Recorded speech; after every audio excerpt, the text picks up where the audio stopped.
ഇനിയൊരു സമൂഹ വിവാഹത്തിന്റെ വാർത്തയാണ്. വയനാട് മുസ്ലിം ഓർഫനേജ് സംഘടിപ്പിച്ച 14ാമത് സ്ത്രീധനരഹിത വിവാഹ സംഗമത്തിൽ 50 യുവതികൾ സുമംഗലികളായി. ഹിന്ദു മുസ്ലിം വിഭാഗങ്ങളിൽ നിന്നുള്ള 100 യുവതി യുവാക്കളാണ് ചടങ്ങിൽ വിവാഹിതരായത്.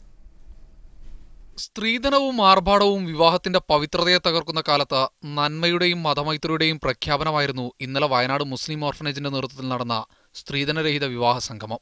WMO ജിദ്ദ ഹോസ്റ്റലിൽ പ്രത്യേകമൊരുക്കിയ കതിർമണ്ഡപത്തിൽ രാവിലെ 10-നും 10:30-ക്കും ഇടയിലുള്ള മുഹൂർത്തത്തിൽ 5 ഹൈന്ദവ യുവതീ യുവാക്കളുടെ വിവാഹത്തോടെയാണ് വിവാഹ സംഗമ ചടങ്ങുകൾക്ക് തുടക്കമായത്.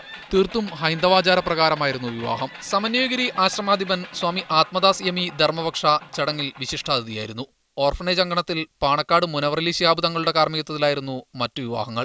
തലമുറകൾ പിന്നിടുമ്പോൾ സ്ത്രീധനം പാടെയില്ലാതായി വിവാഹകർമ്മത്തിന്റെ പവിത്രതയും പൊരുളും ഉൾക്കൊണ്ട് ലളിതമായൊരു വിവാഹ സംസ്കാരത്തിലേക്ക് ജനമനസ്സൊരുക്കുകയാണ് ചടങ്ങിലൂടെ ലക്ഷ്യം വെക്കുന്നതെന്ന് ഓർഫനേജ് അധികൃതർ വ്യക്തമാക്കി. 2005 മുതൽ തുടങ്ങിയതാണ് ഈ വിവാഹ സംഗമ പരിപാടി. സ്ത്രീധനരഹിത വിവാഹം എന്നാണ് ഞങ്ങൾ പറയാറ്.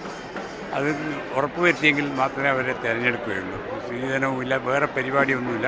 വിവാഹം കഴിച്ച അന്ന് തന്നെ വരൻ്റെ വീട്ടിലേക്ക് വധുവെ കൂട്ടിക്കൊണ്ടുപോകണം. ആ നിബന്ധന അംഗീകരിക്കുന്നവർക്ക് മാത്രമേ കൊടുക്കാറുള്ളൂ. കഴിഞ്ഞ 14 വർഷമായി തുടരുന്ന വിവാഹ സംഗമത്തിൽ ഇതുവരെ 1806 പേരുടെ വിവാഹങ്ങൾ നടന്നു കഴിഞ്ഞു. സ്ത്രീധനമെന്ന സാമൂഹ്യ തിന്മയ്ക്കെതിരെയുള്ള പ്രതിരോധമെന്ന തരത്തിൽ വരും വർഷങ്ങളിലും വിവാഹ സംഗമം നടത്തുമെന്ന് അധികൃതർ വ്യക്തമാക്കി. MP-മാരായ PK കുഞ്ഞാലിക്കുട്ടി, MA ഷാനവാസ് എന്നിവരും ചടങ്ങിൽ സന്നിഹിതരായിരുന്നു. മീഡിയ 1 വയനാട്.